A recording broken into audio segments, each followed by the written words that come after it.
ચાલો ખેડૂત મિત્રો, રેવન્યુના વકીલ એટલે કે તમારા વકીલ તમે જાતે બનો એ અંતર્ગત કેટલીક વિસ્તૃત માહિતી હું આપને આપવા જઈ રહ્યો છું. સૌ પ્રથમ તો બને ત્યાં સુધી કોઈ વિવાદમાં પડવું જ નહીં, પરંતુ ઉડી અને ગળે વળગે તો તમારે ફરજિયાત કંઈક બચાવ માટે પણ કાર્યવાહી કરવી પડશે. અને ઘણી વખત એવું બને કે આપણે રેગ્યુલર કામગીરી કરતા હોય એમાં પણ આપણને અન્યાય થતો હોય, તો કૃષિ પંચરાહે શું શું જોગવાઈ છે એ વ્યવસ્થિત રીતે તમને સમજાવું છું. તમારી કોઈ નોંધ નામંજૂર થઈ હોય, વારસાઈ બાબતની કંઈ વાત હોય, રિવિઝન કરવા અંગેની વાત હોય, તો કોઈ પણ નોંધ તમે મૂકો છો ક્યાં? મામલતદાર કોર્ટમાં. તો સૌ પ્રથમ તમારી શરૂઆત થાય છે મામલતદાર કોર્ટથી. મામલતદારમાં જે કંઈ અરજી મૂકી એ રદ કરી તો તમે પાછી મામલતદારમાં રજૂઆત કરી શકો છો. પરંતુ મામલતદારે નામંજૂર કરી દીધી તો આના માટે તમે ક્યાં જશો? પ્રાંતની અંદર જશો અથવા ડેપ્યુટી કલેક્ટરની અંદર, એડીસી, ડીસી. એવી રીતે એના કોઈ નિર્ણયથી તમે નારાજ હો તો ક્યાં જશો? તો તમે કલેક્ટરમાં જશો. કલેક્ટર જે છે એથી તમે નારાજ હો તો તમામ ગુજરાત આખાના જિલ્લા કલેક્ટર્સો જે જિલ્લામાં લાગુ પડતા હોય બધા સામે જ્યાં અપીલ કરવાની થાય તો એક જ અપીલ થાય, અને એ છે સોલા ખાતે SSRD મહેસૂલ સચિવ વિવાદ. આ થઈ આપણી હાઈકોર્ટ સુધીની વાત. હવે કૃષિ પંચની હાઈકોર્ટ બોલું છું. હવે આ નિર્ણયથી નારાજ થાવ તો તમારા માટે સિવિલ કોર્ટના તમામ દરવાજા પૂરા થઈ જાય છે. હવે સીધી હાઈકોર્ટમાં જ જવાનું રહે. તો તમે મામલતદાર કે પ્રાંતમાં કોઈ અપીલ હારી ગયા હો તો તમે સિવિલ કોર્ટમાં જઈ શકો જિલ્લાની અંદર, કે કલેક્ટર સામે પણ જિલ્લામાં જઈ શકો. પરંતુ મહેસૂલ સચિવ વિવાદમાં ગયા પછી માત્ર હાઈકોર્ટ અને માત્ર હાઈકોર્ટ જ રહે. બહુ મોટી મેટર હોય તો સુપ્રીમમાં જઈ શકાય, પણ બને ત્યાં સુધી મેરિટ આધારિત મેટર હોય એટલે પછી ઉપર જવાનું રહેતું નથી, અને અતિ ખર્ચાળ બાબત પણ થઈ જાય.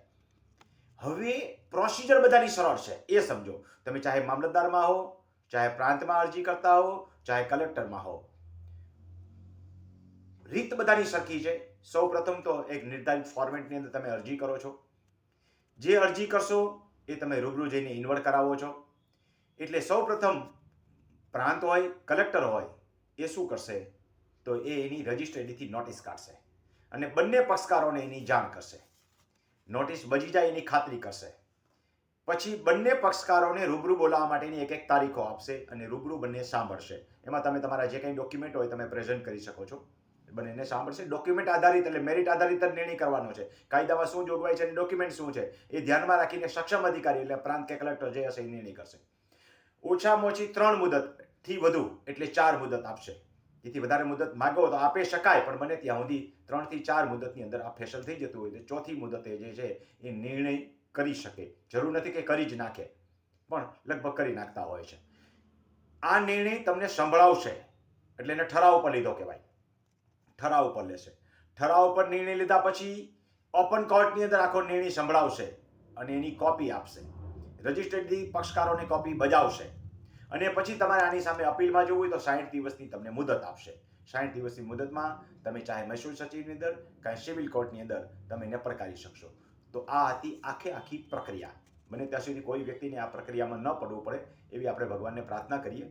હવે આ પ્રક્રિયામાં એક ખાસ ધ્યાન રાખજો કે કોઈ પણ પ્રક્રિયા હોય, માનો કે મામલતદાર સાહેબના નિર્ણયને તમે નિર્ધારિત મુદત 60 દિવસની અંદર પડકારો છો તો કોઈ પ્રશ્ન નથી, પણ મુદત વહી જાય છે 2 વર્ષ, 4 વર્ષ, 5 વર્ષ, 25 વર્ષ, તો પછી તમે પ્રાંતમાં ચાહે કલેક્ટર્સમાં કે ચાહે SSRDમાં પડકારવા જાઓ છો તો સૌ પ્રથમ મેરિટ આધારિત હોવાને કારણે વિલંબ માફી માંગજો, ડિલે કોન્ડેન, અને ત્યાર પછી તમારો કેસ સાંભળવામાં આવશે ઉત્તરોત્તર મેં કીધી રીતે. હવે આ કોર્સની નકલો તમારે જોતી હોય તો શું થશે? તો સાઇટ નોંધી લેજો. IRCMS ગુજરાત ગવર્મેન્ટ.in ઉપરથી આ તમામ ડોક્યુમેન્ટનું નકલ તમને મળશે અને તમારો કેસ આખો મળશે. હવે કોઈ પણ અધિકારી, ચાહે પ્રાંત હોય, કલેક્ટર હોય, ચાહે મહેસૂલ સચિવ હોય, તમારો કેસ આખો ત્યાં જે ચાલે છે એ તમામ કેસની નકલો એ મામલતદારને પરત કરશે ને પોતે ખાલી હુકમ રાખશે. કારણ કે આખરે રેકોર્ડ જે છે મામલતદારમાં છે. રેકર્ડ જુદી જુદી જગ્યાએ રહે તો વિસંગતતા ઊભી થાય. એટલે રેકર્ડ માંગવાની જરૂરિયાત ઊભી થાય તો તમામની રેકર્ડની નોંધ જે છે મામલતદાર રાખે છે અને તમામ જગ્યાની નોંધ એ તમારા હકપત્રકની અંદર પણ કરશે. તો આટલી હતી બહુ અગત્યની માહિતી. હું રમણીકભાઈ કોટડિયા. અન્ય વ્યક્તિએ આટલો વિડીયો મેં તમને સરસ રીતે સંભળાવ્યો કહેવામાં લગભગ અડધો કલાક લેશે. હું ઇલાસ્ટિકની ઘોડે ક્યાંય લાંબો કરતો જ નથી. મારો અભણ ખેડૂત સમજી શકે એવી ભાષામાં હું 4 મિનિટની કે 5 મિનિટની અંદર વાત પૂરી કરી દઉં છું. ક્યાંક ક્યાંક તો 2 મિનિટમાં વાત પૂરી કરું છું. યુટ્યુબની અંદર જઈને રમણીકભાઈ કોટડિયા લખજો એટલે આવી ખૂબ ઉપયોગી માહિતી તમને ઘેરે બેઠા ગંગાની ઘોડે મળશે.